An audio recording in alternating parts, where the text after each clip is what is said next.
내 방으로 돌아와 곧바로 불을 껐다. 안 그래도 짐이 많은데 원룸에 이 짐을 다 넣을 수 없을 텐데 고구마 줄기는 지나치게 잘 자라 천장에 닿을 듯했다. 쑥쑥 자라며 내게 자기 방을 달라고 외치는 듯했다. 나는 옆방의 고구마 줄기가 미웠다. 있는 줄도 몰랐던 조용한 식물까지 미워하는 나의 마음은 도대체 얼마나 작아진 걸까? 6평짜리 반지하만큼? 이서수 작가의 단편소설 미조의 시대 중 일부를 읽어드렸습니다.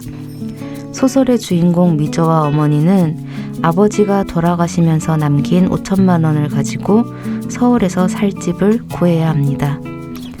5천만 원은 참 큰 돈이지만 집값 앞에서 아버지의 유산은 하찮은 것이 되어버립니다. 미조 엄마의 중요한 일과 중 하나는 시를 쓰는 것입니다.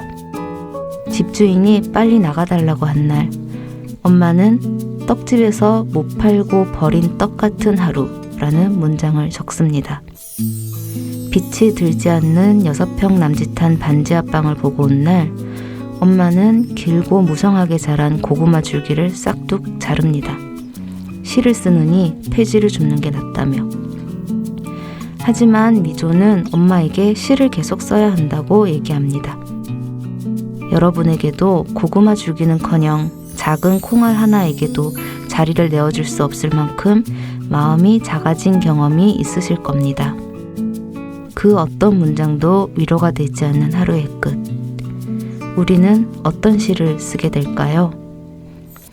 여기는 문학라디오 문장의 소리입니다.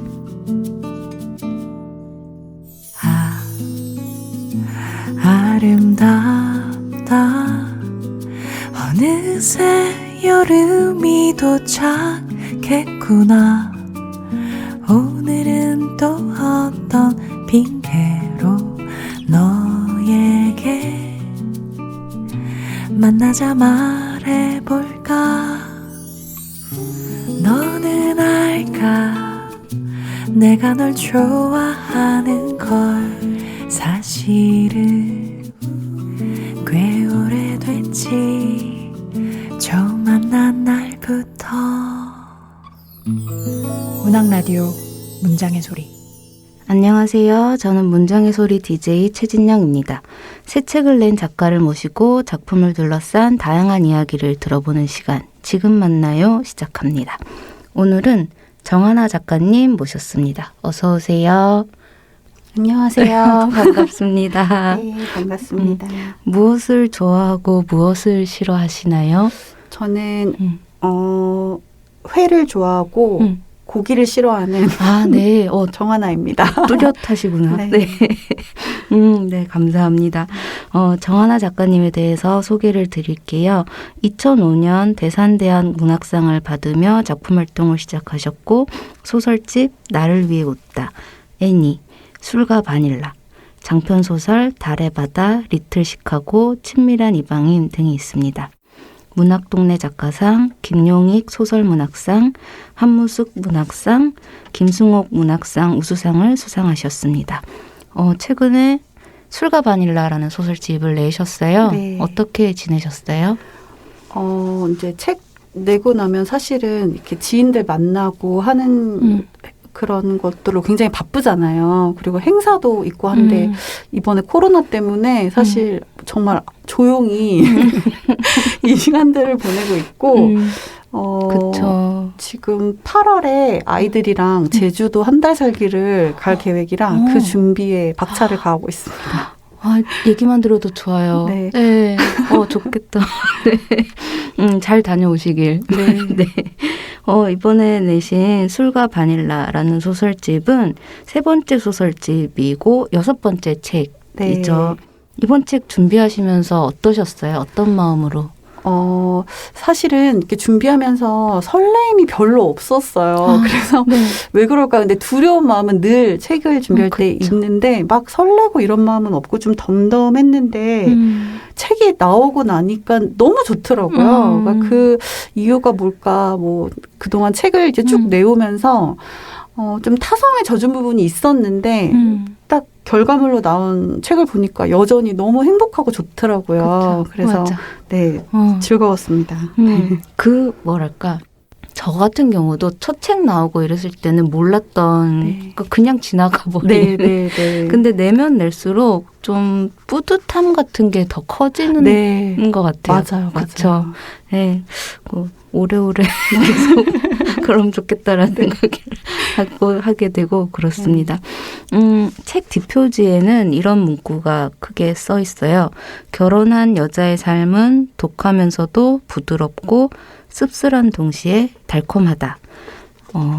이 책에 제일 처음에 실려 있는 소설 잉글리시 하운드 독의 주인공인 미연은 남편과 아이들을 살뜰히 챙기지만 어딘가 모를 결핍에 시달리고 그리고 표제작인 술과 바닐라의 주인공 나는 드라마 작가로서 커리어를 쫓느라 바쁜 나머지 자신의 아이조차 낯설게 느끼죠. 그리고 김승옥 문학상을 수상하기도 한 작품 바다와 캥거루와 낙원의 밤에서는 또 반복되는 결혼과 이혼으로 아이에게 부채감을 느끼는 여성이 등장합니다. 일하는 엄마로 살아가는 여성들의 삶에 초점을 맞춘 소설집이 아닐까라는 생각도 들었어요. 네. 그러니까 책을 사실은 꾸리기 전에는 내가 이렇게 반복해서 쓰고 있다는 걸 솔직히 의식을 못했어요. 그런데 이제 교정을 보면서 모아놓고 보니 정말 이게 어떤 나의 생활의 어떤 부분들이 아주 많이 반영이 됐구나라는 걸 느꼈고 저는 장편이랑 단편이 조금 이렇게 다른 것 같아요. 장편은 조금 저를 벗어나서 쓰는 것들에 자유로운데 단편의 경우에는 좀 생활과 어떤 현실의 부분들이 호흡 때문에 그런 건지 많이 투영이 되는 것 같아요. 맞아요. 그게 굉장히 나의 삶이 나의 화두잖아요. 네, 그러니까 맞아요. 네, 벗어날 수가 없고 근데 이 술과 바닐라 소설집에 실린 인물들이 너무나 다양해서 사실은 네. 그러니까 이렇게 뭉뚱그려서 뭐 일하는 엄마로 살아가는 여성들의 심리 뭐 이렇게 뭉뚱그려서 말을 할 수는 있지만 각각의 인물들이 너무 개성이 있고 각자 다른 처지에서 살아간다는 느낌이 들었어요. 그래서 네. 되게 풍부한 인물들을 만날 수 있는 소설이다. 네, 감사합니다. 근데 그 풍부한 다양한 인물들에 다 공감이 되는 거예요. 진짜. 그래서 저도 이게 정말 일하는 여성이자 이제 중년의 여성의 네. 화두가 아닌가라는 생각도 들었습니다. 네. 바다와 캥거루와 낙원의 밤에는 이런 문장이 나옵니다. 왜냐하면 나는 그런 일을 당해 마땅하다고 생각했기 때문이다. 나는 단 한 번도 아이를 위해 나를 내어주지 못했기 때문이다. 되게 저도 쿵 하고 치고 간 문장인데 다른 소설에서도 이제 여성들이 이 같은 죄책감을 공통적으로 느끼는 것 같아요. 그러니까 책 뒤에 실려 있는 작가님과 이제 대담에서도 네. 최근에 엄마됨에 대해 긍정적으로 그리는 서사가 없는데 나부터도 달갑지 않다. 엄마로서의 나는 이렇게 소모되고 착취당하고 있어 라는 뉘앙스가 굳어진 정서가 될까봐 두렵기도 하다 라는 말씀을 또 하셨어요. 소설집에 실린 작품들을 통해서 결혼과 출산에 대해서 어떤 이야기를 하고 싶으셨는지. 일단 결혼해서 아이를 낳고 제가 처음 느낀 감정은 후회와 고통과 당혹감이었거든요. 그런데 처음이니까. 네. 근데 이제 이 부분에 대해서 아이를 키우는 엄마들이 공통적으로 느끼고 있지만 그걸 발화할 수는 없어요. 그러니까 그 나의 후회와 아이를 키우면서 느끼는 아이를 낳지 않았으면 어떨까라는 생각 같은 것들을 온전히 이제 바라볼 수도 없다는 거 죄책감 때문에 이 부분을 좀 정확한 언어로 쓰고 싶다는 그런 욕망이 제 안에 있었던 것 같고요. 하지만 그 분명한 거는 그 감정이 그냥 단지 후회나 고통에서 끝나는 건 아니거든요. 그러니까 아이를 낳고 키우면서 이제 비로소 어떤 그 이전의 삶에서 경험해 본 적 없었던 희생에 그리고 헌신 같은 것들을 경험을 하게 되는데 그게 저는 삶에서 우리가 제1의 가치라고 할 수 있는 사랑의 어떤 가치를 이루는 하나의 부분, 아주 중요한 부분이라고 생각해요. 그래서 모든 이해관계를 떠난 무조건적인 사랑. 네. 그 사랑을 배워나가고 이제 그 사랑의 어떤 문법을 익혀나가는 그 과정에 있어서 딛고 가는 어떤 후회나 당혹과 고통. 네. 이런 것들을 좀 다채롭게 풍요롭게 좀 얘기할 수 있는 장이 있었으면 좋겠다. 네. 그런 생각이 있었던 것 같아요. 그 인물들이 이 소설집에 다 있잖아요. 네. 그래서 이렇게 작가님 이야기를 들으니까 더 소설이랑 가까워지는 것 같고 네. 맞아요. 후회도 할 수 있고 사실 네. 후회하는 별개로 그 사랑은 너무 완전한 사랑이고 그렇지 않나요? 네. 네. 그런 뭐랄까 느낌도 정말 많이 들었어요. 이게 죄책감이라고 말하면 약간 어긋나는 느낌도 좀 들었고 정확하지는 않은. 그렇죠. 네. 근데 우리가 그걸 표현할 단어가 없는 거죠, 사실은. 네. 막 그런 정말 다양한 결의 감정을 느낄 수 있었습니다. 그 작가님은 뒤에 실린 대담에서 그 같은 삶에 대해서 실패할 수밖에 없는 싸움이라고도 정의를 하셨어요. 이 염승숙 작가님과의 대담 제목이기도 한데 그 보통 소설집 뒤에는 해설이나 뭐 네. 발문이나 이런 걸 많이들 실으시는데 네. 대담을 실으신 이유가 있으실까요? 이거는 전적으로 편집자의 님의 아이디어였는데 이제 제 소설들이 어떤 해석보다는 공감을 훨씬 더 건드리는 부분이 있는 것 같다. 그 얘기를 해주셨고 저는 정말 책을 낼 때마다 느끼는데 편집자가 없다면 어떻게 나는 책을 그렇죠. 만들 수 있을 것인가. 정말 큰 도움과 그런 지지와 그런 속에서 대담을 이렇게 꾸려주셨어요. 장을. 그 염승숙 작가님과는 굉장히 동갑인 친구이시고 활동도 비슷하게 하시고 맞아요. 그렇죠. 그래서 되게 공감되는 부분이 많았을 것 같아요. 대화를 하시면서도. 그러니까 저희가 사실은 학생 때 데뷔를 했기 때문에 정말 그때 이 너무나 두렵고 떨리는 이 문단이라는 장에서 만나서 이제 같은 시기에 또 결혼하고 아이 낳고 하면서 공감의 폭이 넓죠. 그럼 막 길게 설명할 것도 없이 그냥 눈빛만 봐도 알 것 같아요. 네, 그래서 정말 대담이 많이 줄인 거예요. 저희 정말 마켓컬리와 고등어 이야기 진짜 무궁무진했는데 너무 사사로운 얘기들이 많아서 거의 잘라냈어요. 그 얘기도 들어보고 싶나. 두 분 같이 에세이 내주시면 안 되나요? 재밌을 것 같아요. 네, 그 정말 대담도 저는 되게 공감을 많이 하고 또 새로 배운다고 할까요? 새로 깨달은 지점들도 많고 그 대담을 보면서 그랬습니다. 여러분 정하나 작가님의 소설집 술과 바닐라를 사시면 정말 뜻깊은 단편들도 많이 만나실 수 있고 그 뒤에 실린 대담을 읽으시면 또 정말 무릎을 치면서 공감하실 분들도 많을 것 같아요. 많이 사랑해 주세요. 그럼 이제 또 표제작인 술과 바닐라 이야기를 해볼까 하는데 이 드라마 작가인 나는 이모님을 불러서 아이를 맡기게 되며 안정을 찾아가는 인물이에요. 베이비시터죠, 이 이모님이. 네. 이모님은 평생 아이와 남편과 시부모를 돌보는 데 익숙한 사람으로 나오는데 이 이모님의 캐릭터가 정말 인상적이었어요. 어떻게 이제 찾아내신 인물이신가요? 그러니까 저는 큰 아이는 친정 어머니가 많이 돌봐주셨었고 이제 둘째 아이 임신했을 때 친정 어머니가 은퇴를 선언하셨어요. 이제 더는 봐줄 수 없다 하셔서 이제 아이 봐주시는 분을 이제 구했는데 모셨는데 그래서 둘째 아이 낳고 4살 될 때까지 한 이모님이 아이를 봐주셨어요. 근데 물론 캐릭터가 겹치는 거나 그런 건 아니지만 이모님과의 생활을 하면서 정말 이 관계가 특별하다는 생각을 정말 많이 했거든요.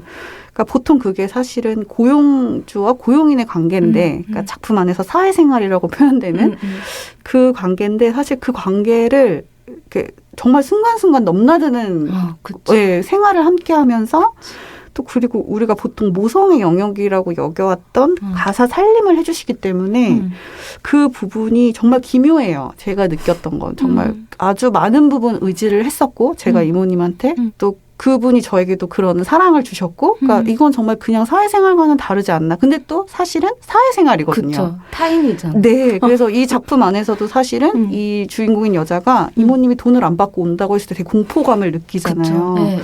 그 관계가 되게 재밌고 또 기묘한 관계다라는 생각에 착안을 하게 됐어요.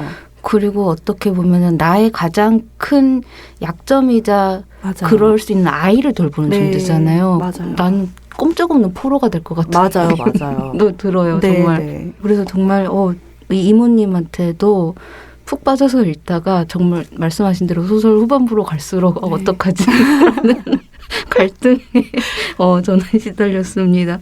예. 그리고 그 이모님을 만나기 전에 직접 아이를 돌보면서 남는 시간에 글을 쓰는 나에게 남편은 대체 이게 무슨 욕심이냐라고 말을 해요. 네. 그 부분도 되게 마음에 많이 와닿았어요. 네. 그걸 왜 욕심이라고 표현을 할까? 네. 네. 그게 참 그런 것 같아요. 저는 결혼해서 아이를 둘을 낳는 과정을 옆에서 지켜보면서 무슨 생각이야? 대체 왜 이러는 거야? 막 다들 옆에서 저에게 그렇게 물어왔었는데 저는 사실 굉장히 즉흥적인 사람이고 어떻게든 되겠지 그러고 아이를 낳았는데 어떻게 안 되더라고요. 정말 온전히 제 몫이었고 그 아이의 양육을 물론 베이비시터나 어린이집이나 이렇게 맡기는 부분까지도 제 몫이었어요. 그래서 그 아이를 그렇게 돌봄의 문제 중에 감정의 영역도 있거든요. 아이를 그렇게 맡기면서 느끼는 불안이나 죄책감, 두려움 이런 것들까지도 온전히 제 몫이었고 제가 그 부분에 감정적인 방패막이를 해줌으로써 남편이 느끼는 안정감이 있다는 거 그게 참 불공정하다라는 생각을 했었던 것 같아요. 그러니까요. 똑같이 일하고 육아를 해야 되는데 남자한테는 욕심이란 말을 전혀 쓰지 않잖아요. 네. 근데 일하는 엄마는 뭘 하려고 하면 욕심이 돼버리고 죄책감을 느끼고 그게 너무 이제 마음이 아프기도 했고 그랬습니다. 그리고 또 그 참새잡기라는 소설을 보면은 자신의 사업을 위해서 딸에게 약사 면허증을 빌려달라는 아버지가 나옵니다. 네. 그 불법 행위를 하려고 하는 아버지. 그 아버지가 그 여러 번 사업을 하다가 실패를 되풀이하는 인물인데 장손 맏아들이라는 이유로 할머니는 이 이제 아버지를 엄청 편애하세요. 네. 너무 편애하시고 그게 좀 모정이 어긋났다는 느낌? 도 들었는데 그 이제 아버지의 딸인 나 또한 무한한 사랑을 받길 원하고 또 자신의 아들에게도 그런 사랑을 주고 싶어 한다는 생각도 들었어요. 네. 이 할머니를 통해서 말씀하고 싶으셨던 건 어떤 걸까요? 저는 그러니까 아이를 낳고 키우면서 제가 느꼈던 나는 대체 뭐가 문제지? 라는 질문을 계속 저 자신한테 던졌던 것 같아요. 왜냐하면 나는 왜 어머니로서 이 아이들에게 무조건적인 사랑을 주는 게 왜 이렇게 힘들지? 근데 그게 이제 모성신화였던 거예요. 네, 엄마는 완전한 사랑을 아이에게 줘야 되고 무조건적인 사랑을 줘야 되고 근데 사실 우리 어머니들도 그런 완전한 인간이 아니고 또 그 모성신화 자체가 정말 모순이 가득한 거잖아요. 그래서 이 소설 안에서 사실은 어머니들이 등장하지 않고 온전한 어머니들이 등장하지 않고 어머니들이 다 부재 상태거나 아니면 이 할머니처럼 어긋난 모성을 가진 어머니로 등장하는 건 결국 우리 자신이 다 그 온전한 모성을 이루는 것이 불가능하고 만약 자식에게 그런 사랑을 주고 싶다면 나 자신이 그 사랑의 뭐라고 해야 될까요? 발명자 혹은 나 자신이 그 사랑의 창조자로서 기능을 해야 된다라는 이야기를 하고 싶었어요. 네, 맞아요. 말씀 들으니까 또 너무 공감이 되네요.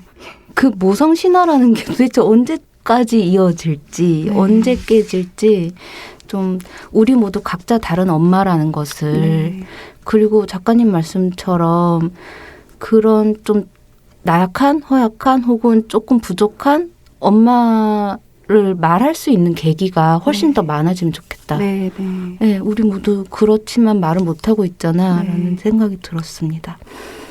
그리고 또 기진의 마음이라는 작품에 대해서도 얘기해보고 싶은데 등장인물의 이름이 기진이에요. 그 왜 기진이라는 이름을 가졌는가에 대해서 이제 뒤에 실린 대담에서 염승숙 작가님과 나눴던 대화가 또 실려 있습니다. 네. 기진맥진의 줄임말. 네. 맞아요. 전 생각도 못했는데 그걸 귀신같이 알더라고요. 그것이 찐 친구구나 막 이런 생각을 했어요. 그 유방암 환자인 기진이 주인공인데요. 네. 이제 아침의 루틴을 보면 그 사람이 어떤 사람인지 알 수 있다라는 문장으로 소설이 시작됩니다. 네. 기진은 원래 잠에서 깨자마자 주로 뭘 먹이나를 생각했던 인물이죠. 그렇지만 암 투병을 하면서 많이 다른 인물이 되어 가는데요. 네. 가볍게 이제 질문을 드리자면 작가님은 아침에 일어나서 무슨 생각하세요? 아침에 저가 사실 굉장히 좀 새벽에 일어나요. 일찍 자고 새벽에 일어나는데 눈을 뜨면 이제 보통 5시에 일어나는데 5시에 일어나서 지금이라도 얼른 챙겨 입고 새벽에 항상 새벽 예배를 가거든요. 갈 것인가 말 것인가를 고민해요. 오늘은 못 갔어요. 네. 어제는 갔었고. 그래서 그걸 깊이 고민을 하다가 이제 움직이고요. 교회를 다녀와서 아침을 지으면서 보통 하루가 시작되는 것 같아요. 갈 것인가 말 것인가 네. 고민하시는구나. 네. 괜찮은 것 같아요. 네. 그 기진의 마음에 이제 기진에 대해서 더 얘기를 해보자면 기진을 유일하게 이해해 줬던 사람은 같은 병실에 입원해 있던 윤이라는 인물이죠. 근데 윤은 투병하다가 세상을 떠났고 기진은 남편과 아이와 이제 천문대로 별을 보는 여행을 떠나게 되는데 그곳에서 혼자 길을 잃고 아마도 투병 중으로 보이는 한 노인과 만나게 됩니다. 그리고 그 노인과 숲길을 헤맨다고도 할 수 있죠. 네. 그렇게 되는데 기진은 가족들이나 뭐 친구보다 낯선 타인 그 노인과 함께 하면서 더 자유로워 보이고 위로를 받는 것 같았어요. 네. 이 기진의 마음은 어떻게 쓰시게 된 소설인가요? 가정이라는 게 그 일반적인 가족주의라는 게 이제 가부장주의로 구성이 되잖아요. 그게 굉장히 견고한 역할극이라는 생각이 들어요. 효용이 있죠, 물론. 그래서 지금까지 지속되어 오는 것일 테고. 근데 그 견고한 역할극 안에서 이제 안간힘을 쓰고 자기의 역할을 이제 연기를 해내던 기진이라는 여성이 이제 암에 걸리고 나서야 비로소 어떤 역할, 아내나 엄마로서의 그 역할, 자기가 원하든 원하지 않았든 그 동원되었던 역할에서 이제 거리를 두게 되고 거기서 벗어나서 진짜 나 자신에 대해서 생각하고 또 집중하게 되는 그런 변화 같은 것들을 쓰고 싶었어요. 그래서 보면 굉장히 그 순간순간 남편과 아이들이 낯설어 보이는 그런 장면들, 그런 것들이 되게 어떤 그 처음 시작할 때 되게 중요했던 장면이었던 것 같아요. 그 소설 읽으면서 저는 남편은 이제 아내에게 어떤 희망을 주려고 별 사진 같은 거 보여주면서 이 우주에 뭐 그런 거 보여주려고 하지만 기진은 전혀 거기에 동요할 수가 없잖아요. 너무 그래서 쿵 내려앉았어요, 심장이. 그러니까 정말 경험한 자와 경험하지 못한 자의 간극은 이렇게도 클 수가 있겠구나. 그래서 정말 이 소설도 읽으면서 저는 생각지도 못했던 부분들을 다시 생각하게 되었습니다. 그리고 고양이 자세를 해주세요라는 작품에 대해서 얘기를 또 해보고 싶은데 각자 놀이터에 나왔다가 엄마가 불러서 집으로 돌아가는 아이들처럼 깔끔하게 헤어진 주인공이 등장하죠. 그래서 그 인물이 굉장히 공허와 결핍의 시간을 요가를 하면서 이제 헤쳐나가는 이야기인데 이 책에 실린 소설 중에 가장 그래도 발랄하다? 라는 느낌이 드는 소설이었어요. 어떻게 쓰시게 된 이야기인가요? 제가 사실은 이 고양이 자세를 해주세요는 앤솔로지 계약을 하고 쓴 작품이에요. 그러니까 저 사실 앤솔로지를 처음 해봤어요. 그동안 청탁에 온 것도 소화를 하지 스타일이기 때문에 엔솔로지를 한다는 생각을 안 했었는데 요가 엔솔로지를 한다고 해서 너무나 반가운 마음으로 정말 계약을 했고 제가 1번으로 썼어요. 너무 즐겁게. 네. 근데 이틀만 했었거든요, 이 소설을. 아, 진짜요? 네, 근데 저도 이런 경험이 처음이에요. 사실은 단편 소설 쓸 때 항상 어떤 면에서 장편보다 어려운 부분들이 있어요, 저한테는. 그래서 항상 좀 어렵고 조금 벽이 있고 좀 이런 느낌인데 이제 엔솔로지니까 아무래도 더 자유롭잖아요. 네, 이렇게 그렇죠. 문예지에 실리거나 하는 게 아니니까. 맞아. 정말 자유롭게 재밌게 쓴 거예요, 제가. 그래서 저한테도 이게 되게 새로운 경험이었어요. 그래서 근데 막상 책이 출간 시점이 엔솔로지보다 더 앞당겨져서 엔솔로지는 참여를 못하게 됐어요. 그래서 그래서 예, 미발표작으로 실렸는데 근데 저한테는 굉장히 어떤 계기가 되었어요. 아, 이렇게 재밌게도 쓸 수 있구나, 단편은. 저도 진짜 재밌게 읽었어요. 네. 네, 아쉬웠어요. 그래서 소설이 끝나서 네. 더 나오면 좋겠다 막 이런 생각이 들었거든요. 네. 그러면 그렇게 빨리 초고를 끝내시면 네. 구상하는 기간이 기신 건가요? 저는 초고를 쓰고 아주 많이 수정을 하는 편이에요. 퇴고의 시간이 네, 긴. 네. 아, 그러시구나. 그래서 저는 이 고양이 자세를 해주세요 같은 경우는 이건 연작으로 해도 너무 재밌을 것 같고 이 인물의 이야기를 계속 보고 싶은 거예요. 네. 장편으로 써주시면 좋겠다는 생각을 했습니다. 한번 여유가 되실 때 생각해 주세요. 너무 정이 들었어요. 짧게 읽으면서도 정이 들어서 너무 재밌게 잘 읽었습니다. 그리고 작가님께서 방금도 말씀해 주시면 그 엔솔로지의 요가를 많이 좋아하시는. 네, 제가 요가를 대학교 이제 1학년 때 시작을 했는데 처음 요가 수련을 했을 때 막 울었어요. 이 소설에 나오는 주인공처럼 너무 어떤 해방감과 이런 게 느껴져서 너무 좋더라고요. 그래서 정말 꾸준히 열심히 정말 소설 쓰기 만큼 제가 사랑하는 어떤 것이고 저 이렇게 지도자 자격증 따서 강사 생활도 했었거든요. 그랬고 최근엔 딸이랑 같이 요가를 다니고 있어요. 아, 정말요? 네. 정말 그 굉장히 삶에 큰 영향을 끼치는 요가네요. 네, 네, 되게 건강한 삶을 살고 계시는 것 같아서. 근데 소설을 쓸 땐 못 가요. 시간? 아니면? 그래서 소설 쓸 때 이제 소설에만 몰입해도 부족하니까 사실은 시간이 저는 항상 없다 보니까 자주는 못 가는 것 같아요. 꼭 자주 해야 되는 건 아니니까. 그렇겠죠. 네, 그렇죠. 꾸준히 오래 하는 게 제일 중요한 것 같아요. 그리고 또 할로윈이라는 소설이 있죠. 이것도 이제 할머니의 옷가게를 물려받게 되는 세이가 주인공인데 세이는 유부남과의 만남과 이별을 겪으면서 삶에 대한 의지를 상실한 인물이에요. 이 소설에 대해서도 짧게 어떻게 쓰시게 되셨는지. 그 할로윈에 나오는 할머니의 이야기, 그 할머니의 어떤 그 개인적인 이야기가 아니라 배경은 저희 실제 할머니가 재래시장에서 옷가게를 아주 오랫동안 하셨어요. 그래서 그 풍경이 저한테 굉장히 익숙한 풍경이고, 특히 노인복을 하셨거든요. 저희 할머니도. 그래서 그 노인복이 가지는 굉장히 현란한 그 색채와 문양들이 있어요. 어렸을 때는 좀 어지러울 정도로 그걸 보고 있으면.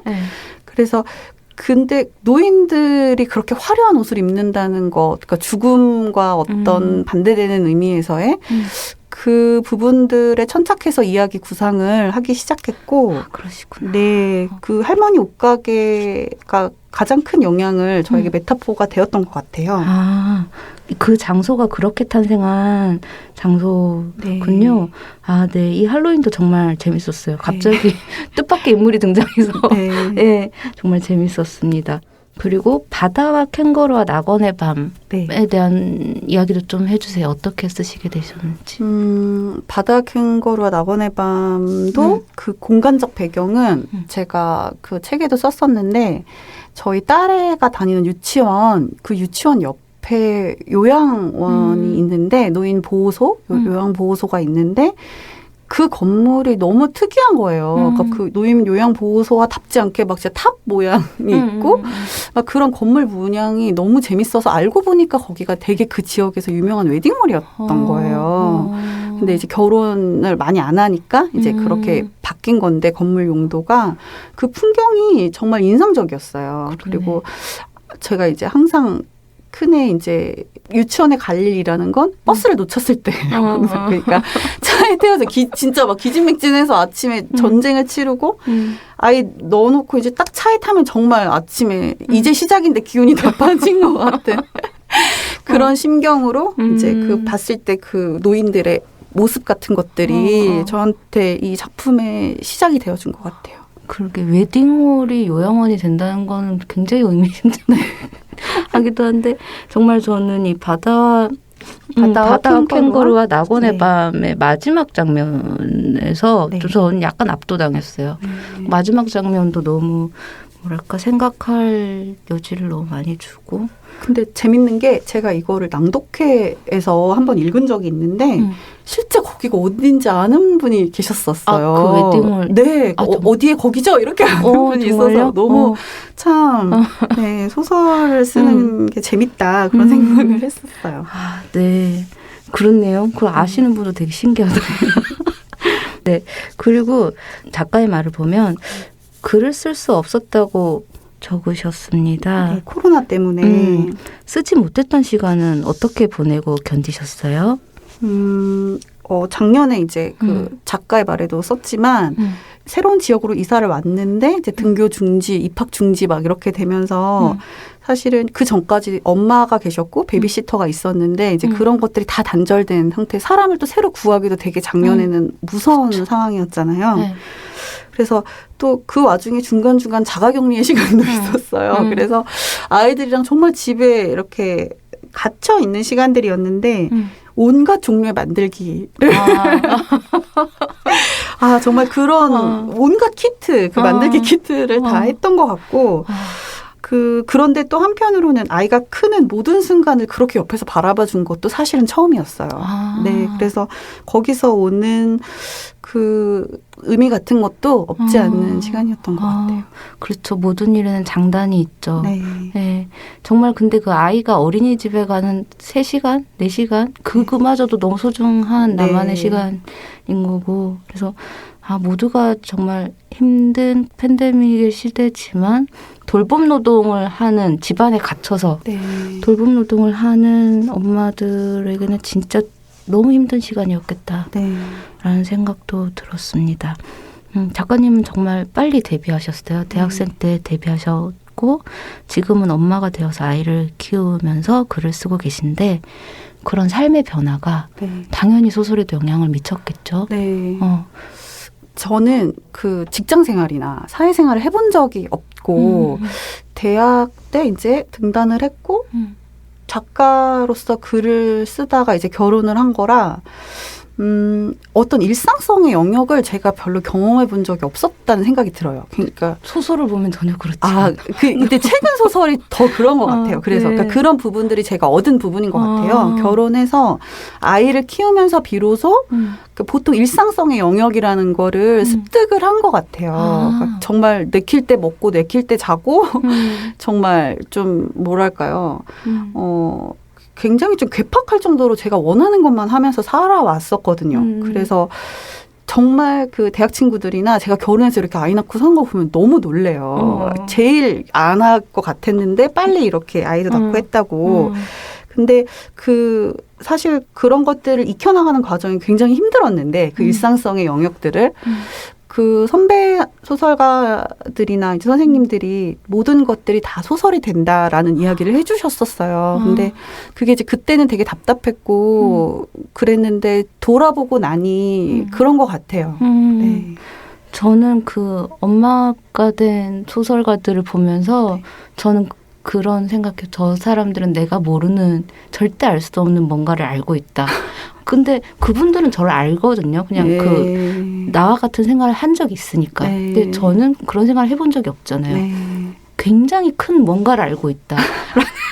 나는 절대 모르는 그 생각을 하면 굉장히 약간 분주함과 당황스러움 뭐 이런 것들을 더 많이 아는 것 같아요. 약간 나는 영 모를 거야라는 생각을 하면서 주눅이 들 때도 있는데 정말 대단하신 것 같아요. 그러면 혹시 지금 쓰고 계신 이야기도 있으신가요? 새로 쓰고 계신?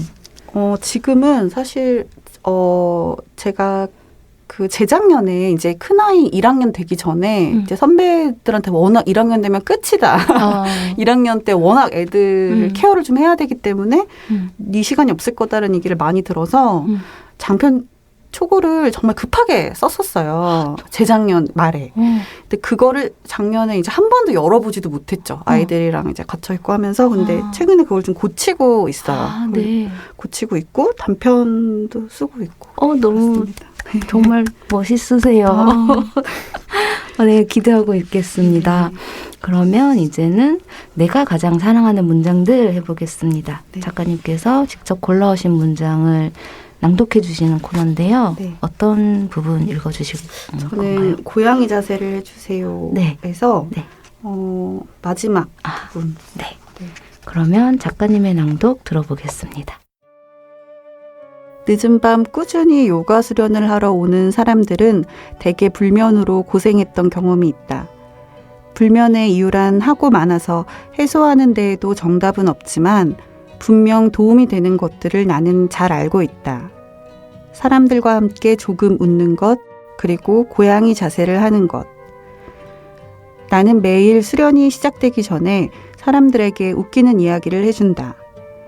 썰렁한 농담이지만 수련자들은 소리내서 웃어준다. 마지막에는 다 함께 고양이 자세를 한다. 엉덩이를 허공에 치켜들고 가슴을 땅에 대는 그 동작은 보기보다 쉽지 않은데 수련생들이 모두 숙련자들이라 능숙하기만 하다. 나는 우렁찬 소리로 구령을 외치며 그곳에 모인 사람들이 모두 편안히 잠들 수 있기를 기원한다. 그것은 내가 이전에 한 번도 가져본 적 없던 선의이다. 감사합니다. 네. 이 부분을 골라주신 이유가 있으신가요? 제가 요가 수련을 해오면서 요가 강사가 됐을 때 그 달라진 점이 있다면 그 즐거움이었어요. 사람들에게 이 기쁨, 몸이 편안해지는 기쁨을 알려주는 것, 그게 참 즐거웠거든요. 근데 작가로서의 저가 단지 책을 좋아하는 저와 다른 점도 그건 것 같아요. 사람들에게 독서의 즐거움과 책이 주는 기쁨을 알려주는 거. 그래서 같은 지점인 것 같다는 생각이 듭니다. 네, 감사합니다. 네. 뭔가 막 좋은 기운이 막 저한테 오고 있어요, 지금.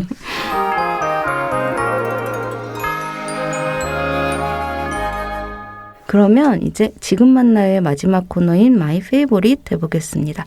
작가님께서 요즘 좋아하시는 거 말씀해 주시는 코너인데요. 혹시 뭐 좋아하시는 거 있으세요? 제가 지난주에 저희 남편이 아이들을 데리고 시댁에 가 있었어요. 글을 쓰라고 마감이랑. 근데 주말 내내 슬기로운 의사생활 너무 재밌죠. 시즌 1을 주파를 했어요. 이틀 동안. 시즌 1을 다 네, 보셨구나. 다 봤어요. 못 봤었거든요. 너무 재밌더라고요. 그렇죠. 너무 재밌죠. 지금 시즌 2 네, 시작했잖아요. 네, 맞아요. 저도 재밌게 보고 네. 있습니다. 네, 작가님은 요즘 슬기로운 의사생활. 제가 제일 좋아하는 사람 말해도 될까요? 네, 그럼요. 저는 양석형 선생님을 좋아합니다. 네, 저도 좋아해요. 네, 그 되게 좀 곰. 네, 제 스타일인 것 같아요. 여기서 밝히고 싶습니다. 네. 그 정말 뭐랄까 뭐가 옳은 건지를 알려주는 인물인 것 같아요. 그렇죠? 네. 네. 또 이 이야기로 한참 할 수 있을 것 같은데 일단 여기까지 하고 헤어지기 아쉬운 마음을 담아서 질문을 하나 더 드릴게요. 슬프면 음식을 안 먹는 사람이 있고 더 먹는 사람이 있다. 나는 후자다. 라는 문장이 고양이 자세를 해주세요에 나옵니다. 네. 작가님 슬플 때는 어떤 음식 드세요? 네, 여기 책에 힌트가 많이 나오는데 전 떡볶이를 먹습니다. 자극적이고. 네, 저는 지구상에 한 가지 음식이 나온다면 떡볶이. 떡볶이요? 네. 네. 작가님께서는 떡볶이를 드신다고 합니다. 여러분도 슬플 때 자극적이고 맵고 짜고 달지만 먹지 않을 수 없는 그 맛 떡볶이를 한번 드셔보시면 될 것 같아요. 오늘 시간이 너무 훌쩍 갈 정도로 너무 아쉬운데요. 끝내려고 하니까 저희 문소 청취자 여러분들께 네. 인사 말씀 남겨주세요. 아, 네. 제가 항상 여기 녹음실 올 때 엄청 길을 헤맸어요. 그동안 제가 처음 여기 왔던 게 2007년이더라고요. 근데 그때부터 줄곧 헤맸어요. 그래서 항상 작가님이 저를 데리러 나오셨었거든요. 근데 오늘은 진짜 한 번에 딱 제가 찾아왔거든요. 네. 그래서 익숙해지는 것이 참 좋구나 이런 생각을 했고 아까 책을 내면서 타성에 젖는 부분도 있다고 했지만 이렇게 계속 책을 쓰고 또 책을 내고 하면서 아까 그 작가님 말씀하신 것처럼 뿌듯함이나 보람도 더 커지는 것 같아요. 그래서 기회가 되는 한 네, 더 좋은 글을 쓰고 싶습니다. 기다리고 있을게요. 작가님의 장편소설. 네, 기다리고 있겠습니다. 여러분 정하나 작가님의 소설집 술과 바닐라 많이 사랑해 주세요. 오늘 나와주셔서 감사합니다. 네, 감사합니다. 정하나 소설가님 보내드리고 전 잠시 후에 돌아올게요. 오후에 따뜻한 햇살 자꾸 당신을 데리고 오네 버릴 수 없었던 그날 그 기억들 아직 저 빛들 속에 숨어있나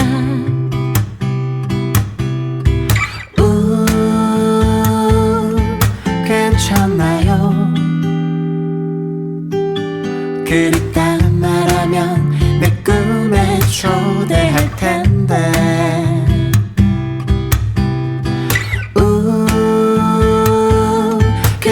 괜찮나요 그립다 말해요 오늘 그대를 초대할게 문장의 소리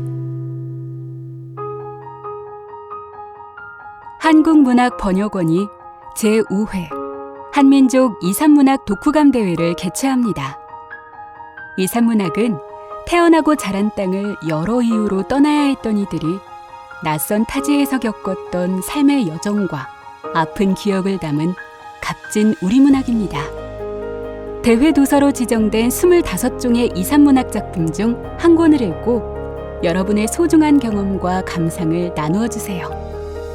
총 수상 인원 37인, 총 상금 1,750만 원. 소통과 평화의 플랫폼 웹사이트에서 8월 31일까지 누구나 참여할 수 있습니다. 자세한 정보는 www.diasporabook.or.kr에서 확인하실 수 있습니다.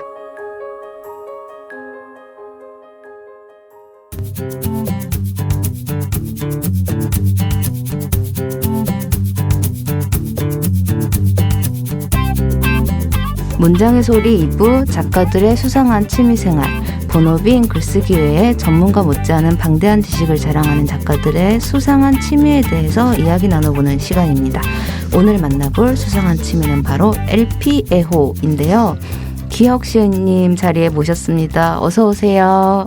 네, 안녕하세요. 저는 시 쓰는 기혁입니다. 네, 반갑습니다. 기혁 시인님 간단히 소개해 드릴게요. 2010년 시인세계 시부문 신인상을 받으면서 작품 활동을 시작하셨고 2013년 세계일보 신춘문예 평론 부문을 통해서 평론가로도 활동하고 계십니다. 펴내신 책으로는 시집 모스크바 예술극장의 기립박수, 소피아 로렌의 시간이 있고 김수영 문학상을 수상하셨습니다. 반갑습니다, 시인님. 요즘 어떻게 지내고 계세요? 뭐 아이 등교시키고 예, 뭐 사업 준비를 계속 몇 년째 준비만 계속하고 있습니다. 네, 아이 등교시키고 예, 매일매일 바쁘시겠어요, 그럼. 예, 이제 비대면이 끝나서 네. 더 바빠졌습니다. 아, 네. 오늘 기혁 시인님과 함께 이야기 나눌 취미는 바로 LP 수집 및 애호입니다. 이거 녹음 시작하기 전에 저 LP판 몇 개를 보여주셨는데 다 정말 추억의 LP도 있고 그렇더라고요. 예, 연식이. 네. LP 매니아가 되신 계기가 있으세요? 그 LP를 제가 좋아한다고 해도 제가 음. 나이가 많다고 해도 제가 LP 세대는 아니에요. 네, 저는 네. CD 플레이어 들고 다니던 세대고 카세트 테이프 작은 거 뭐 소니 아이와 이런 거 유행할 때 그때 세대인데 저희 때도 LP는 되게 옛날 느낌이었어요. 저희 그쵸. 때도. 그런데 이제 그 전축이라는 거 혹시 아시나요? 알죠. 네. 그 오디오보다는 좀 싼 거고 턴테이블과 테이프랑 라디오가 다 하나로 돼 있는. 네네.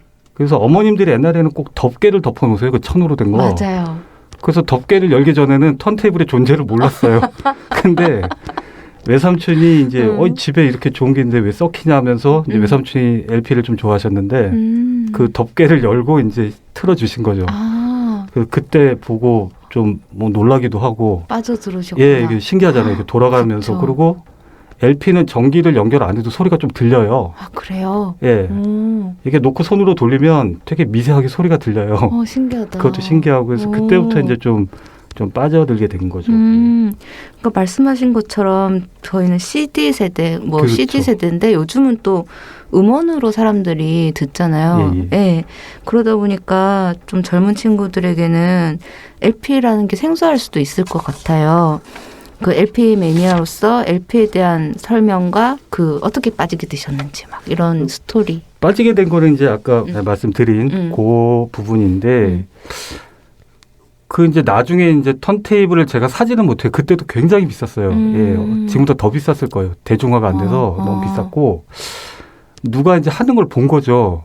엄청 오래 걸리는 거예요. 눈금 하나 맞춰야 되고 뭐 맞춰야 되고 하다못해 이 턴테이블이 있는 장소가 수평이 안 맞으면 소리가 이상해져요.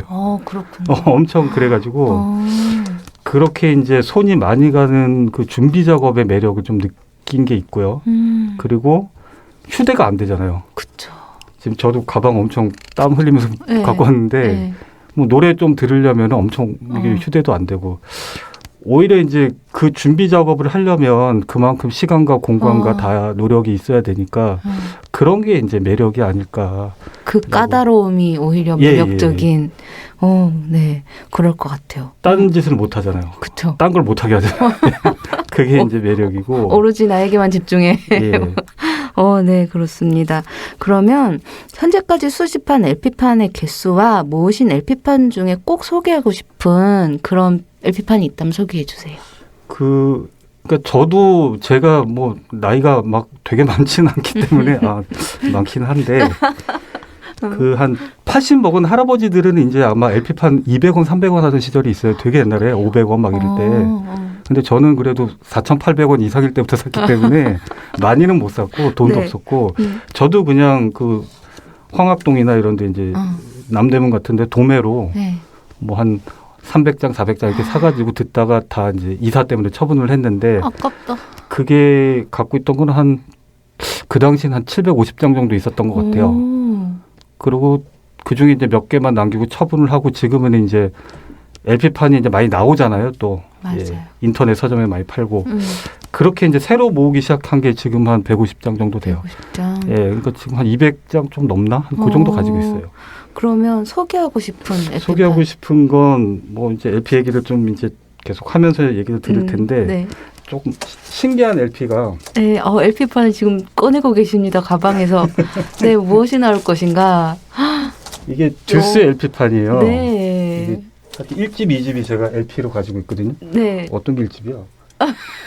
네, 이게 1집이네요. 네네네. 이게 1집이고 이게 2집이고 네. 이거는 제가 중고로 샀어요. 이거는 네, 저도 네. 중고로 샀는데 지금 이걸로 노래를 들으면은 네. 기분이 그 뭔가 그 CD라든지 MP3 음원하고는 좀 다르게 이때 어떤 그런 느낌 같은 게 난다는 착각에 빠지게 돼요. 네.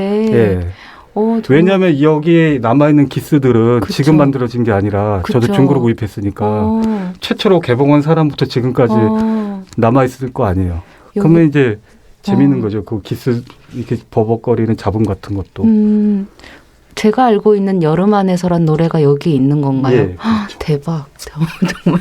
뭐 나를 돌아봐.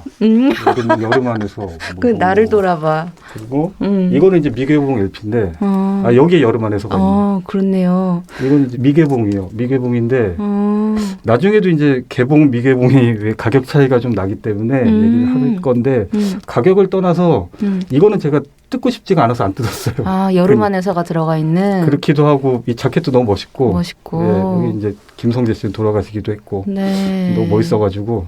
그렇네요. 이거는 그냥 소장용으로. 언젠가 갖고 있는데. 박물관에도 들어갈 수 있을 것 같은 느낌입니다. 이거는 지금 가격이 아마 한 60만 원 가까이 할 것 같아요. 아, 그래요? 이거 한 장에. 네. 오늘 되게 귀한 시간을 제가. 그러니까 저는 오늘 가져온 가방을 만약에 잊어버리면 네. 이게 주순 사람은 땡 잡은 거고. 그쵸. 몇백만 원이 예, 들어가 있는. 예, 그 정도 될 거예요. 거죠. 아, 네. 보여주셔서 감사합니다. LP 수집에 관한 산문을 보니 LP 수집은 단순한 재테크 수단이 아니라 봉인된 시간을 소장하는 것이다라는 말씀을 하셨어요. 어떤 의미인가요? 그러니까 아까 말씀드린 거 이제 연장선상이기도 한데 네. 그 방금 이제 개봉된 LP 중고 같은 걸 들을 때는 이제 지금까지 이제 흠집, 기스 이런 게 이제 쌓여온 그런 게 일종의 그 시간의 흔적 같은 느낌이 나서 이제 좋다는 말씀 드렸는데 오히려 또 개봉 안 한 또 LP판도 또 그런 또 매력이 있어요. 마치 개봉이 안 되고 그대로 누군가 아무도 건드리지 않고 그 당시 발매일로부터 이제 그대로 뭔가가 간직돼 있는 것 같은 느낌 있잖아요. 네. 그게 너무 이제 좋은 거죠. 그게 그래서 그거를 뜯을까 말까를 고민을 하는데 안 뜯는 경우도 있고 아니면 이제 리스닝용으로 이제 CD를 사거나 아니면 다른 LP를 하나 더 사서 두 개씩 구비를 해놓기도 하는데 네. 요거 관련해서 이제 말씀드릴 게 그 제가 버스커 LP를 가져왔거든요. 네, 버스커 일집. 분홍색. 이것도 꽤 인기가 많아서 구하기 힘들었는데 네. 이거를 제가 구할 때 네. 수업 시간이었는지 회의 시간인지 모르겠어요. 굉장히 이건 온라인에서 구입했는데 막 치열한 거죠. 이제 핸드폰 가지고 막 그 구매 버튼 눌러가면서 티켓팅 하듯이 마치. 예약이 금방 끝나버려요. 네. 그때 2분 만에 끝났어요. 한정판인 거네요. 예, 뭐 천장 한정 이러니까 그냥 끝나니까 막 누르고 있던 기억이 나는데 네. 이게 발매일이 그 2014년 4월이거든요. 그리고 요 무렵이 그 우리가 다 알고 있는 그 세월호 사태 터졌던 그때쯤이에요.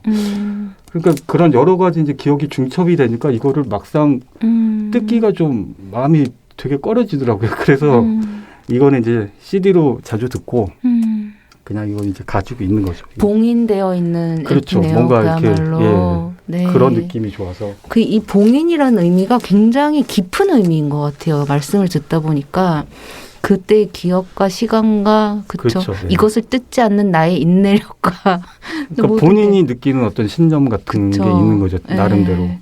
그러니까 저는 그런데 그게 없는 사람도 있을 수 있어요. 그렇죠. 없는 사람도 없는 있을 수 사람도. 있죠. 네. 어차피 음원 다 똑같은 거 아니냐 이런 소리 그러면 뭐 LP를 사지 않겠죠. 그런 사람들은 그렇지 않을까요? 네. 아무튼 감사합니다.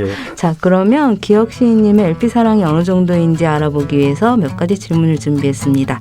제가 읽어드리는 내용을 잘 들으시고 yes 또는 no로 대답해 주시면 됩니다. 준비되셨나요? 네.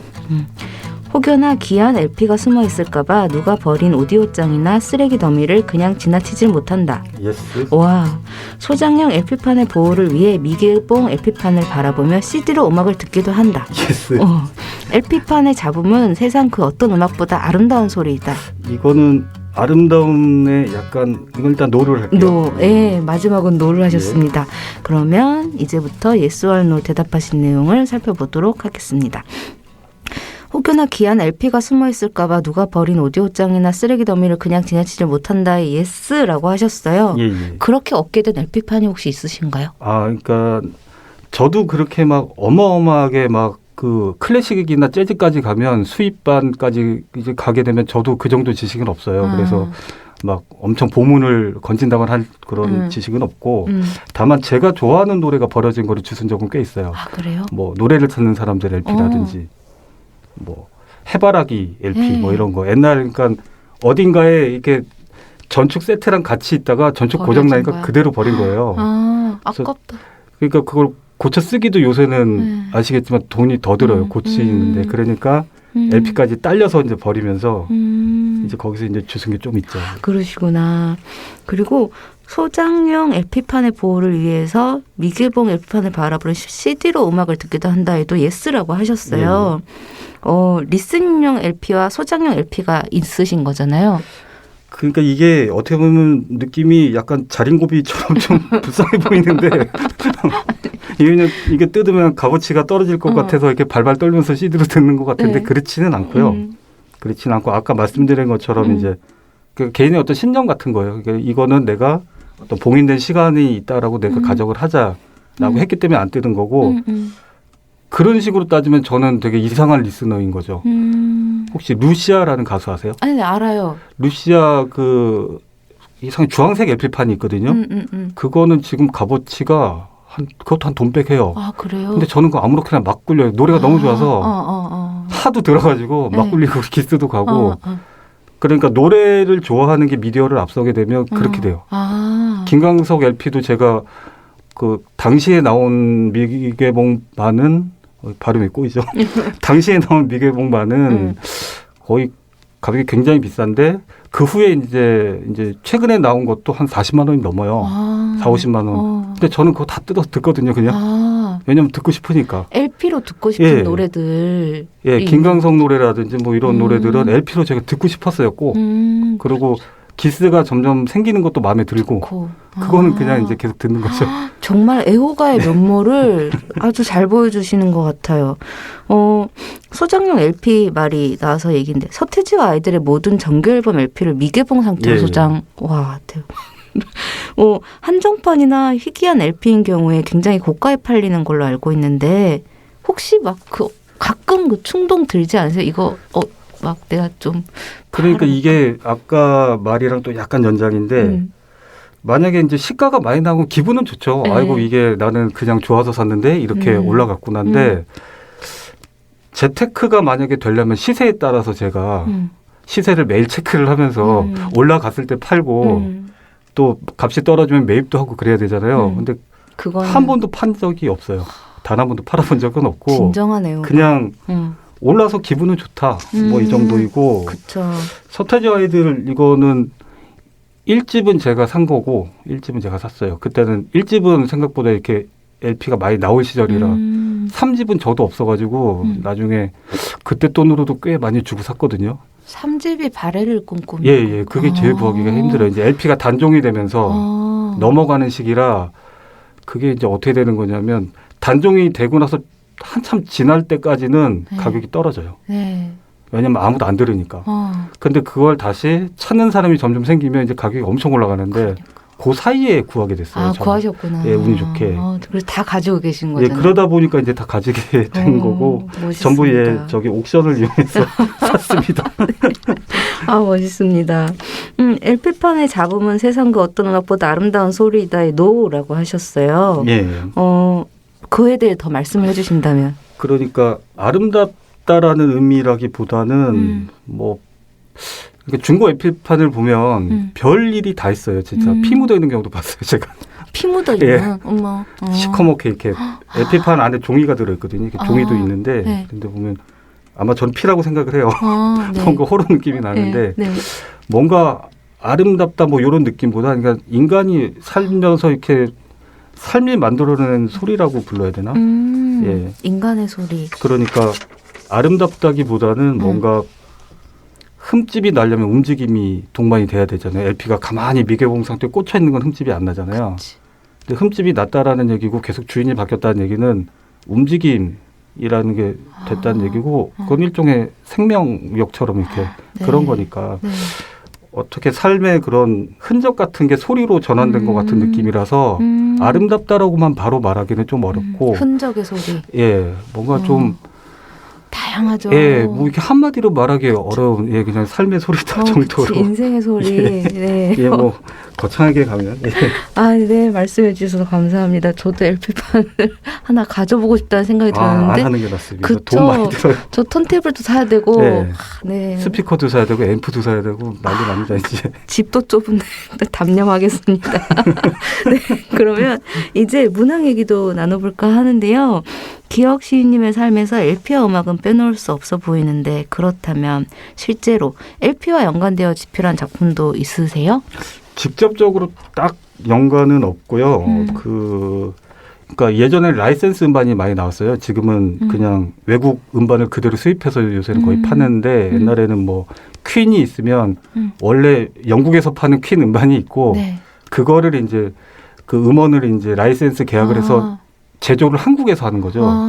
근데 그 중에 이제 유명한 레코드사가 이제 오아시스 레코드라고 네. 부산에 있는데 저는 그 LP판 소리 처음 들을 때 맨 처음에 이제 그 음이 나오기 전에 씩 하는 소리가 먼저 나거든요. 그 앞에 약간. 네. 그때 그 소리가 저는 약간 모래 폭풍처럼 모래 같은 느낌이 많이 들었어요. 어릴 네, 때부터. 네, 네. 그런데 레코드사는 또 오아시스야.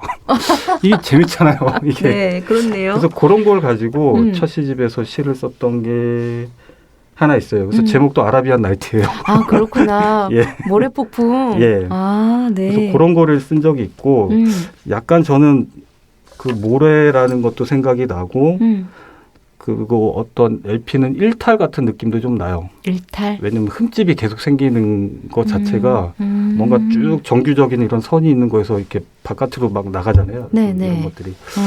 어떤 일탈 느낌도 나고 그 일탈 하니까 또 약간 성적인 뉘앙스도 저는 약간 느낌이 오거든요. 그래서 그런 것도 약간 이렇게 쓰셨구나. 예, 쓰기도 하고 뭐 그런 식으로 하는데 많이 쓰지는 않아요. 예. 그래도 이미 이제 말씀해 주신 시를 보면은 적지도 않은 것 같은 느낌이 듭니다.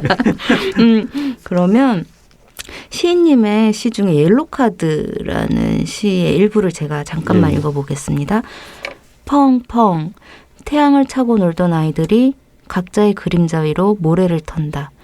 수십억 광년이 지났지만 여전히 길이 들지 않는 햇살 속에서 핏빛 석양을 기다린다. 중략하고 검푸른 멍들을 저녁이라 부르지 말자. 파도나 바람에게 어떤 입도 허락하지 말자. 여기에도 모래와 나옵니다.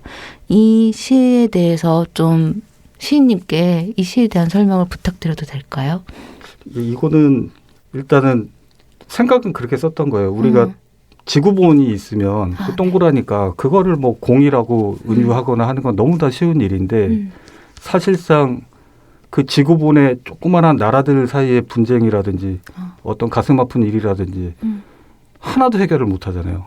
이 큰 거를 공이라고 은유해버리기는 너무 쉽고 너무 아름다운 풍경을 만들 수가 있는데 정작 그 속에 있는 일들은 우리가 하나도 해결하지도 못하고 해결하기도 어렵고 그래서 그런 걸 좀 대비적으로 좀 이게 썼던 시입니다.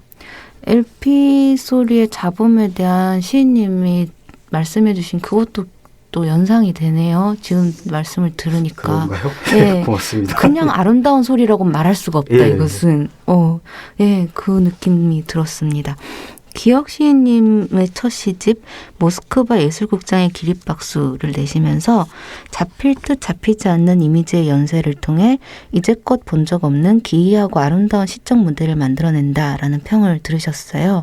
실제로 시인님께서는 대학 시절에는 서사 창작을 전공하셨고 작품 속에서도 다양한 연극적 장치들을 발견할 수 있는데 실제 서사 작품을 쓰실 때와 시를 쓰실 때 혹은 평론도 하시니까 그 글들을 쓰실 때 어떤 차이점이 있을지.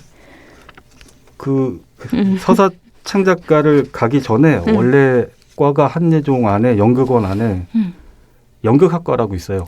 거기에 제가 입학을 해서 다녔었고 그리고 4학년 1학기 때 전과를 해가지고 4학년 1학기 때 예, 막판에 문화부 네. 이쪽으로 이제 그때는 소설을 썼었어요. 처음에 네. 지망생 민청. 그래서 이제 어떻게 우여곡절 끝에 제가 아마 한예종 전과가 안 되는 학교인데 네. 제가 아마 1호로 했을 거예요. 아마 그게 전과를 해갖고 네. 갔는데 아마 지금도 학과장이 아마 김경욱 선생님이 계실 텐데 그때도 이제 김경욱 선생님이셨는데 소설 쓰려면은 시 공부를 해야 된다 그래서 네. 이제 하다 보니까는 자꾸 그쪽으로 가게 된 거죠. 처음엔 소설을 쓰고자 하셨으나 예. 되게 반대인 것 같아요.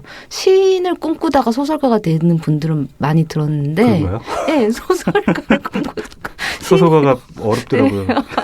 너무 길고 좀 어려워요. 네. 네. 대답해 주셔서 감사합니다. 그리고 이제 평론 관련해서 이제 질문이 있는데 일단은 마음이 좀 다른 것 같아요. 예. 그러니까 내가 두 개의 정체성을 갖고 있다 이런 거는 아니고요. 저 같은 경우에 그렇지는 않고 평론을 할 때는 최대한 그래도 여기에 집중을 해서 예, 공부도 하고 뭐 자료 조사도 하고 쓰고 시를 쓸 때는 또 내가 지금까지 평론 쓴 건 나도 모르겠다 그러고 이제 또 시를 쓰고 맞아. 예, 이렇게 두 개로 이제 하는 투 트랙을 하는 편이고 뭐 좋은 것도 없고 나쁜 것도 없어요. 근데 좀 그런 건 있죠. 내가 내 거 평론을 못 쓰겠다는 거. 그리고 어떤 경우에는 굳이 그렇게 안 봐도 되는데 그냥 읽어도 되는 거를 굳이 한번 되게 이상하게 막 이렇게 캐본다 그러죠. 괜히 막 좀 이렇게 분석적으로 읽어보고 막 하는 그런 게 좀 있는데 그게 좀 재미가 없어요. 아, 예. 그래도 도움은 되게 많이 될 것 같아요. 도움이 되죠. 네, 이제 되게. 그게 자꾸 생각나는 거죠. 내가 내 거 쓸 때도 생각이 나니까 안 좋죠. 아, 네, 그럴 수도 있을 것 같습니다.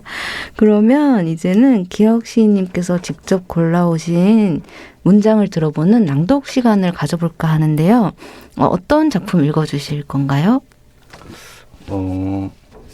그 아까 오늘 주제가 LP 수집이기도 하고 네. 아까 그 흠집 같은 얘기도 드렸는데 네. LP는 이렇게 선형이잖아요. 네네. 바늘이 한번 이제 시작점을 가면 뭐 외부에서 충격을 주지 않는 이상 쭉 한 바퀴를 다 돌아서 이제 끝날 때가 돼야 끝나잖아요. 그게 뭔가 운명 같은 느낌이 좀 들었어요. 어떻게 네. 바꿀 수도 없고 네. 그리고 이제 계속 거기에 이제 흠집이라든지 이런 거는 계속 이렇게 어긋나가면서 막 들어가는 그래서 그런 이제 LP 생각을 이제 항상 하고는 있었는데 네. 그 음악 방송 중에 이제 라디오 중에 LP를 이렇게 틀어주는 게 있어요. 예, 클래식 음악을. 네. 그걸 듣는데 그 이제 사회자 멘트랑 음악 나오는 그 짧은 사이인데 기침 소리가 되게 크게 들리는 거예요. 예. 네. 그러니까 되게 느낌이 신기하기도 하면서 뭔가 이렇게 어떻게 바꿀 수 없이 이렇게 하나로 연결된 뭐 그런 느낌이 들어갔고 그 이제 그 라디오 프로그램을 듣고 나서 네. 이제 이거를 쓰게 된 네, 쓰신 시. 예, 시가 제목이 좀 특이합니다. 네. 이상겸빙지라고 아, 네. 그 저도 잘 몰라요. 그래서 써놨어요, 제가. 이게 무슨 뜻이냐면 네. 주역에 나오는 거고 네. 서리를 밟으면 여름이 올 것을 각오해라. 서리를 밟으면. 예, 그러니까 서리가 내리면 이제 여름이 올 거다. 그러니까 무슨 일이 일어나려면 네. 그러니까 무슨 징후가 있으면 반드시 그것과 관련된 결과가 이제 따라온다라는 거예요. 아, 네. 예. 그러면 일단 시인님의 낭독 들어보겠습니다. 이상겸빙지. 작은 화분 주위에 서리가 내리면 누군가의 발자국도 마당에 갇힌다. 이따금 그곳은 고성이 되고 꿈의 궁전에 마련된 여름의 특설 무대 같은 것. 작은 화분 속으로 물이 스며드는 동안 수면 위로 교향곡의 선율이 비쳤다 사라졌다. 꽃담배와 함께 듣는 클래식은 조금 볼륨이 높았으므로 나는 지명 수배자의 애인처럼 사연을 말한다.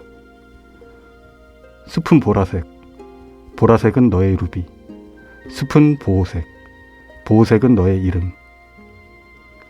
광고 없는 클래식 방송에서 기침이 들릴 때, 얼어붙은 발자국이 누구의 뿌리인지 알 수 없을 때, 사고는 배역이 없는 배우들과 연기한 극중극 같은 것.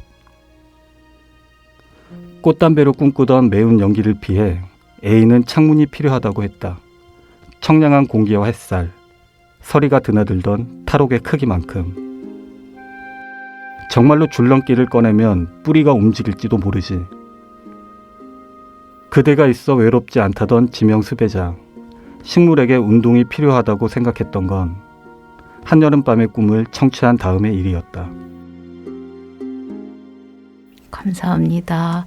정말 네, 시에 그 내용이 나오네요. 그 기침 얘기. 아, 네, 읽어주셔서 감사합니다.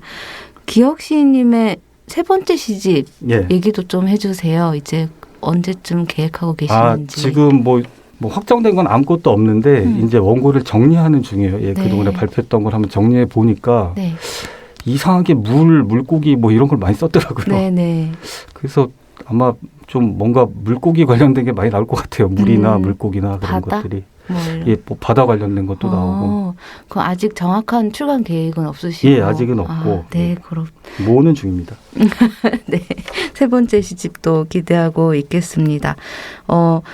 앞으로의 계획도 있으시면 혹은 시인으로서의 꿈, 평론가로서의 바람 이런 거. 아유, 이게 너무 혹은 LP 애호가로서의 소망 이런 거 아니 뭐 좋은 오디오 시스템과 그 경제적 뒷받침과 이게 되면 좋은데 네. 그런 것보다도 그냥 아직 그 LP로 나오지 않은 음반들이 꽤 있거든요. 그래서 그런 것들이 좀 나와주면 좋겠고 좀 여전히 이제 예. 수집을 하고 메꿈이 있으신 거죠. 예, 그런 게 좀 나왔으면 좋겠고 이게 이제 지금 방송 이제 말미라서 그냥 말씀드리지만 네. 음원이 똑같아도 LP랑 CD랑 그 MP3가 다 다를 수밖에 없는데 그건 왜 그러냐면 중간에서 이제 엔지니어가 조율을 해요. 네. 근데 그 작업이 굉장히 어렵습니다. 아, 그냥 CD를 만약에 음원으로 LP를 만들어 버리면 네.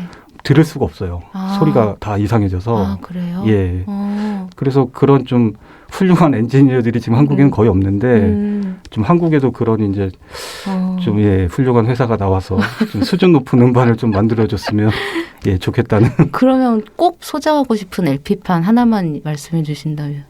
그게 제가 지금 정보가 잘 없긴 한데 블론디라는 어? 그 네. 옛날 그 팝 가수인가 뭐 네. 하여튼 그렇겠죠. 그 약간 그룹인데 네. 그 여성- 마리아라는 노래가 있어요. 네, 예, 그 김하중 씨가 부르기도 네. 했던 고 네, 네, 그게 들어있는 LP판을 제가 좀 가지고 싶어요. 네. 네, 아직 못 찾으셨군요. 예, 못 찾았어요. 아, 네. 꼭 그 왜냐하면 노래가 최근에 나와서 네. 예, 어, 그 찾기가 좀 어렵더라고요. 꼭 가지실 수 있으시기를 바라며. 아마 찾아보면 나올 텐데 제가 네. 게을러서 아마 못 찾는 걸 거예요. 끝으로 나에게 LP는 땡땡땡이다. 이거 해주실 수 있나요? 뭐 땡땡 두 글자? 뭐 여러 글자도 상관없어요. 나에게 LP는 LP는 삶이다. 삶이다. 예. 설명해 주신다면. 예, 그냥 음. 계속 내가 쓰면서 제가 팔지는 않는다고 했잖아요. 제가 계속 흔적을 만들 테니까. 아, 네. 되게 멋있는 정의네요. 아유, 감사합니다. 오늘 작가들의 수상한 취미생활의 코너에 참여해 주셨는데 어떠셨어요? 그 되게 편안하게 진행을 잘 해주셔서 예. 저도 재밌었고 오늘 되게 더웠는데 이거 들고 온 보람이 좀 있었습니다. 저도 진짜 제가 어디 가서 이런 걸 먹을 수 있겠어요. 정말 예, 신기한 LP판 구경 신인 덕분에 많이 했습니다. 오늘 나와주셔서 정말 감사합니다. 예, 감사합니다. 문장의 소리 이제 마칠 시간입니다. 지금까지 연출 박소랑 구성작가 정선인 방수진, 저는 최진영이었습니다. 일주일 잘 보내시고 다음 주에 다시 만나요. 감사합니다.